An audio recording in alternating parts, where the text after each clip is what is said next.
Hello, I'm Cameron, Hi, I'm Cindy. and welcome to Homeschool Roots.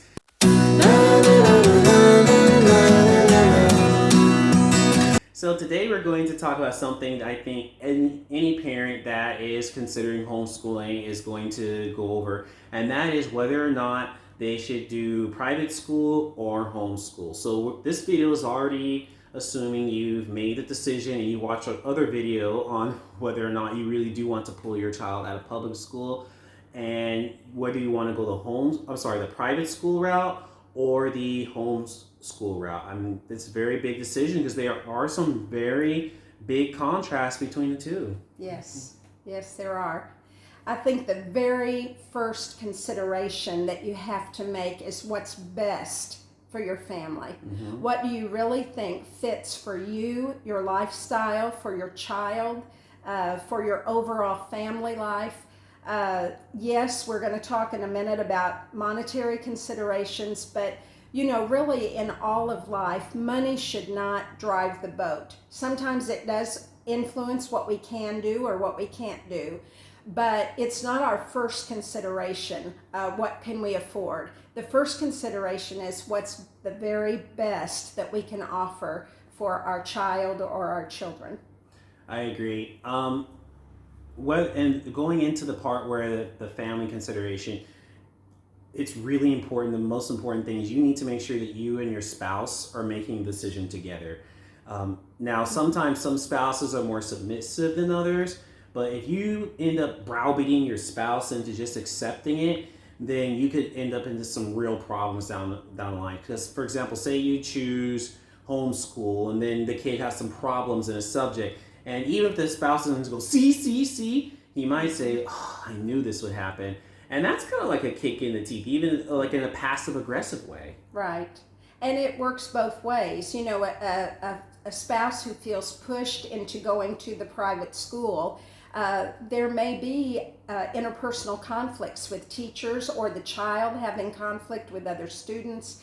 And there needs to be a united front at home where both parents really agreed together on what the very best opportunity for their child was, because then whatever difficulty you face, you know that together you had decided that this was the best way to go.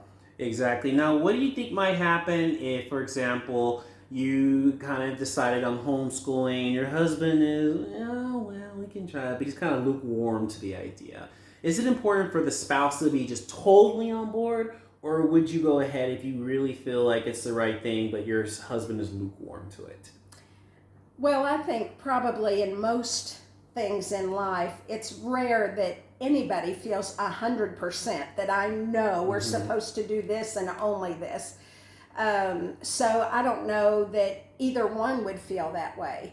I think we have to, if one spouse expresses strong reservations, for me, I would not proceed in it. I would try to go back to the table, then address whatever the concerns are. That if say the person that really wants to homeschool is the spouse that's going to be responsible for the teaching, and the other one says, well, I'm afraid you're going to be tired all the time, you're not going to have any time for the things that you want to do. You're a great gardener, you're not going to have time to do that because now you're going to have all these other responsibilities, you'll be frustrated. It may not be that the spouse is saying, I don't think you would be a good teacher. I don't think you can do this.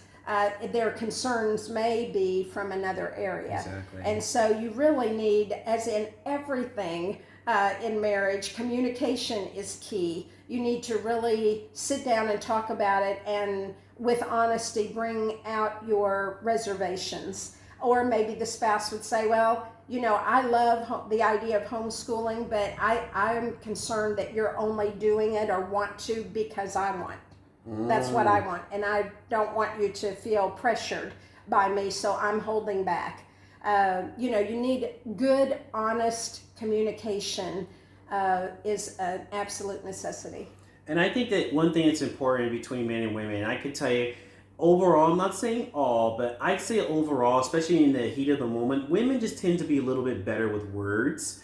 than with men. And so they may be able to unintentionally, trick him or manipulate him into agreeing to it, but he didn't really agree to it. And just like with anything, I don't think it's like a malice or anything. It's just that women just tend to be better with words. So definitely, it's obviously it's not an impulsive decision, but it's something that give it a rest after you've had a discussion, and then come back to it a couple days. Table the discussion and come back to it a couple days and see and make sure it's something that he really wants to do. Yeah. Or is open to. I agree. And, we've talked a little bit about, as people of faith, we need to commit to pray about this. If we're looking for wisdom beyond ourselves, then we ought to be praying and finding where that peace is in our heart. What's good for us, for our family, for our children, for the future, for right now. We need to find that settled peace in our heart of what we think is the right way to go. Okay. The second consideration that I think is really important is how important is socialization to your child. I mean, you can do, of course, there's co-ops and other things, but they're not going to get the same level of socialization in a homeschool that they're going to get they could get at a private school. So, and this is really important if you feel like your child is having social problems, because if he is having issues sharing, just not communicating well with other children, homeschooling could actually exacerbate that problem. Whereas maybe you can still put him in a private school that has the values you want, but he's still going to have to learn how to share. He's going to have to learn how to deal with people he doesn't like, or she's going to have to learn just how to get along with others. So I would say that's number two. I agree, but I would look at it from a different perspective. The homeschooling may not offer socialization with the same age peer the way a school setting does, where they have a room full of 7-year-olds together.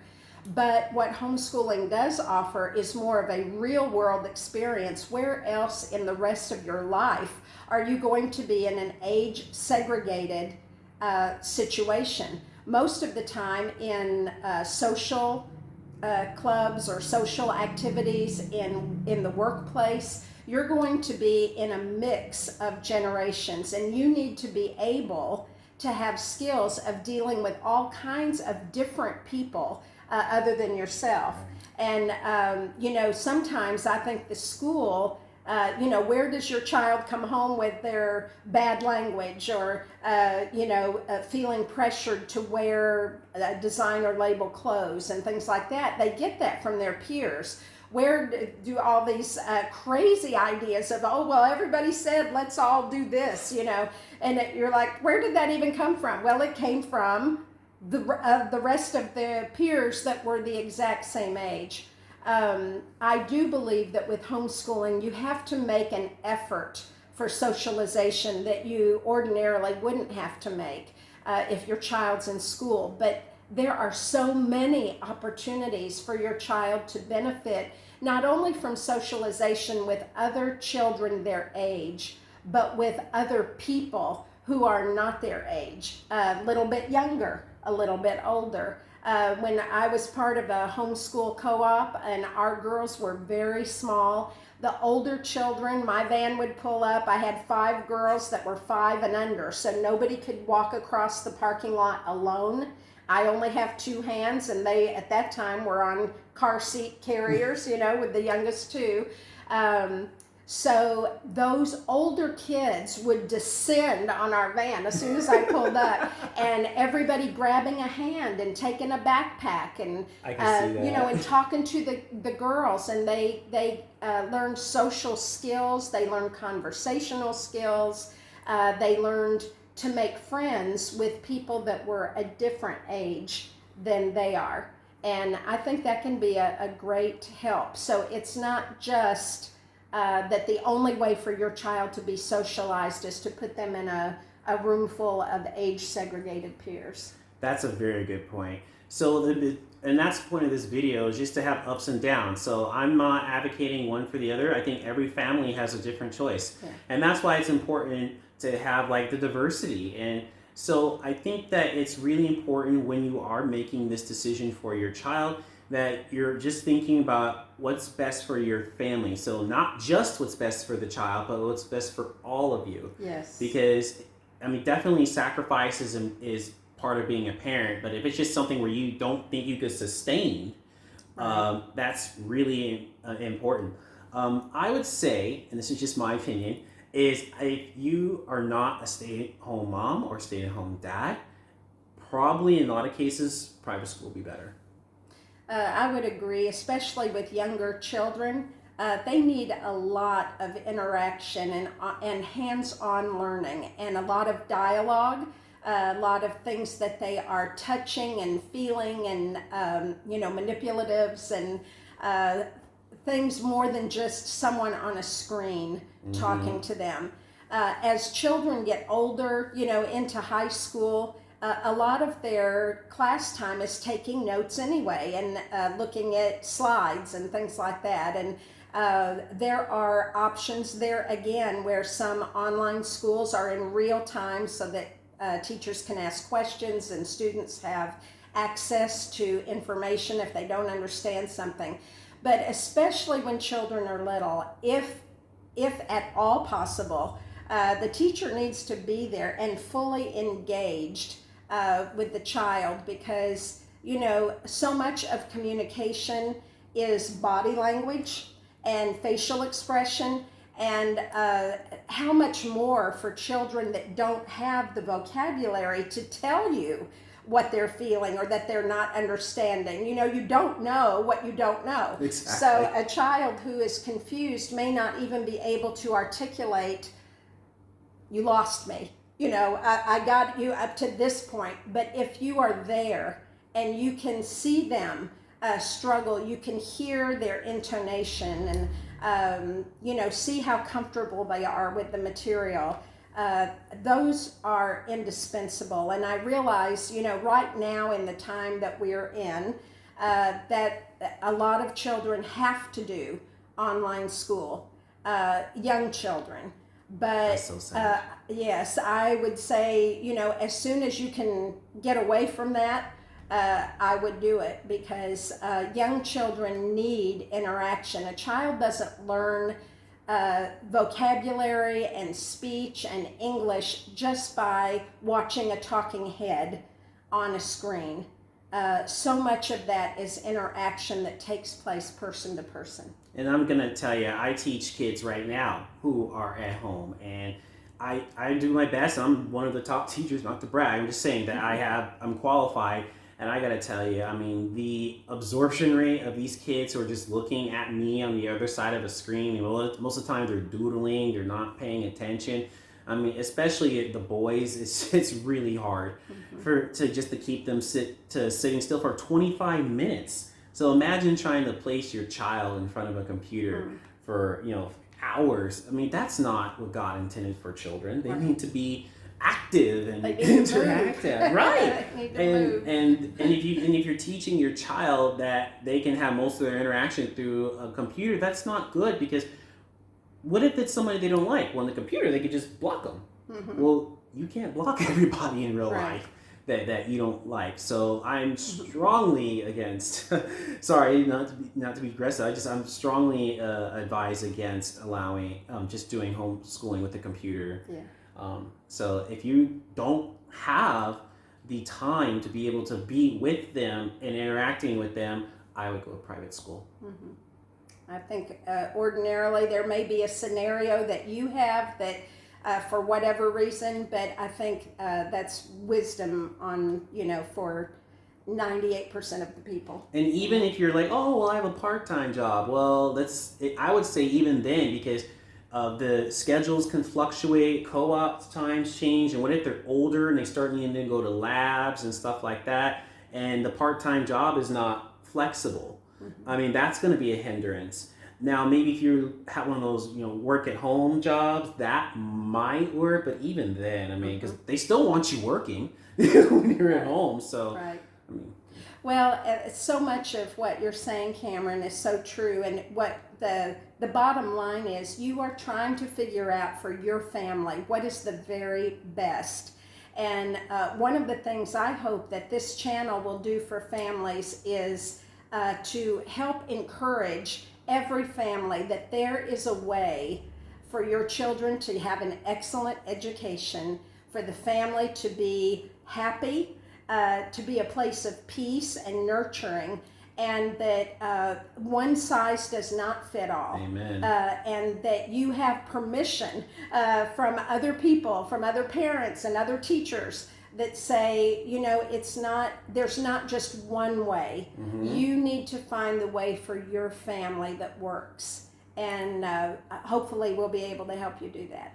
Well, and then lastly, and I made this last for a reason, is the money. We've talked about this before.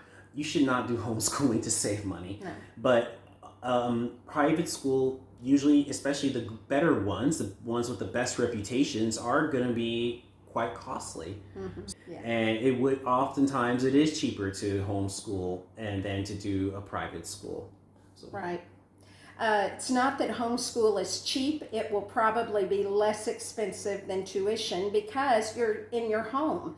You know, the school has to pay rent on their building and extra electricity and water and all those things that are already a part of your home budget. And so that's going to make homeschooling less expensive in that sense.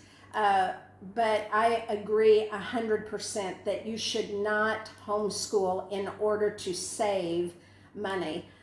You should provide the very best for your children, and that will mean materials and, you know, good curriculum. And homeschool is not as cheap as you think. No, it's not. And we're gonna do a video. We're gonna do a video where we specifically outline the cost that the average family would incur for different grade levels of children. But right. you would and be surprised how different it adds venues. up. You know, if you have an online school, you're going to have tuition there too. It's not as much as the tuition to a you know, private school in your area, but the costs add up, and especially like Cameron said, for good programs, proven programs, and maybe programs that are strong in areas that of your child's interest and gifts and abilities.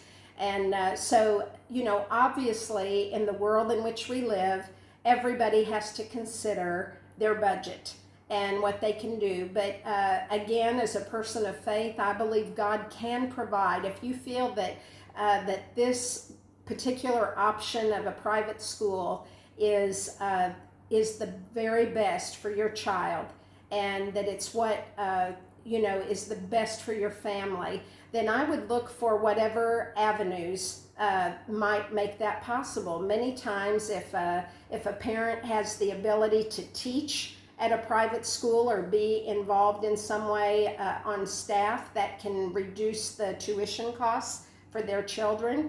There are other avenues of, you know, especially living as an expat, sometimes family and friends want to invest in the education of the children, whether they're grandchildren or nieces and nephews. And the thing you have to do is first and foremost decide what is best for your family and then pursue it. We keep saying it again and again. Yeah.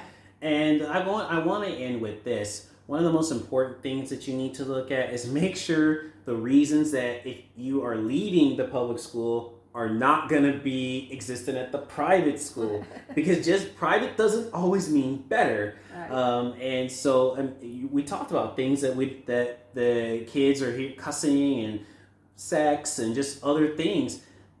Not all those things go away when you go to a private school. You're just paying more money. Yes. So you've got to really vet some of these schools, because you even if you just ask, oh, what do you think? Oh, it's great, but you don't really know what the other person you're asking values. Mm-hmm. So homeschool just gives you the most control over your child's education and upbringing, which I think is the biggest benefit. Because if you go to a co-op, you can, that co-op's not working for you, just analyze. Whereas a private school, I mean, you've already paid, your tuition you're probably stuck there for the year or semester or something like that. So it's really important that you just vet the private school and you make sure that a lot of those problems that are that you are leaving, that caused you to leave the public school, don't exist in the private school. Right. Well, and like you said, you need to really examine why you are leaving whatever educational program you've been in, say it's the public school, and if your motivation was anger and conflict, it's no different than every other area of our life. If we do not address our issues, our problems, our prejudices, our weaknesses, we will just take those things with us to the next place. We want to tell ourselves, oh, it'll be different if I just get away from these people, if I just have a new place, a new school. We take our baggage with us. Amen. And that's why it's so important to make sure that you are going towards something, not just trying to get away from something. Exactly. Well, I think that about covers it. Do you have anything else you want to add? No, I think maybe just one other consideration if you're trying to decide between homeschooling and private schooling is, do pay attention to the curriculum of the school that you're interested in looking at, their philosophy of education, their view of children, and their view of how children learn. Those things are so important. If it is a school that really emphasizes just memorization, then you need to be aware of that. Some kids, that is their wheelhouse. I mean, they love it. The more information you give them to memorize and master, the happier they are. And for others, they would be completely miserable in that setting. So you need to be aware of the philosophy that's the underlying foundation for whatever program you're looking at. Okay, and then actually one last thing came to mind. How important is it the child's opinion when deciding on what to do? Well, because I'm conflicted on that. Yeah, it is important. You know your child better than anyone else, and you can probably read whether it's fear on the child's part that they're afraid to make a change. Everybody's more comfortable with what they know. Right. At least you know what to expect. Or if the child has friends in the school that they're in now and they don't want to make a change. If you know where your child's objections are coming from, then you also know how to maybe alleviate those fears or make opportunities that they won't lose their relationships with their friends. You're going to have to do some detective work and figure out what are your child's objections, or why is your child saying, I want to get out of this school, put me in another school. I've seen time and time again, just what I had said a minute ago, even children take their baggage with them. And if they're just looking for something new, they're probably going to run into the very same problems at the next place that they had at this one. And so the child's opinion, and especially the older they get, that does, I would listen to them. Because also your child needs to know that you are on their side. Amen. And that you value them as a human being, not just as your child, that you're going to tell them where to go and what to do. You may not be able to do what they want. I was going to say, I do want to say that I firmly believe that at the end of the day, of course your child's opinion matters, but you are the parent. Yes. God gave children parents for a reason. Otherwise, it would be like dogs where the kids were ready to go after a year. Right. So, I mean, at the end of the day, the decision does need to be a joint decision between you and your spouse. And of course, their opinion should weigh in on it. But if you feel like, for example, if your kid just keeps coming home and they're bringing home magazines they shouldn't, or they're saying words that they didn't learn anywhere else, and it's getting worse, maybe your child enjoys that, but that doesn't mean that's what's best for them. Mm-hmm. And if the child is not on board, for them to be fully heard will help. Even if you have to make a decision that they're not, that wasn't their first choice. Exactly. If they feel ignored, then you have built in a possibility for resentment and bitterness in their life. If they feel that they have been fully heard and that really heard, not just hearing what they Humoring say so them. that you can come back with, yes, but this and that, that you're just for argument's sake. But that you really are invested in them and in their future. That will be so much better than if they just feel like you made a decision without even considering their feelings. Consulting them. So, it's like, the servant leader. I'm not saying you should be servant to your child, but definitely listen to them. And as I said, their opinion does matter. Yes. But I just don't want you to forget that ultimately the decision is yours. All right. So I guess that's going to be it for this video. I want to say thank you very much. And make sure you like and subscribe and leave a comment on this video. Thank you. Bye. Bye.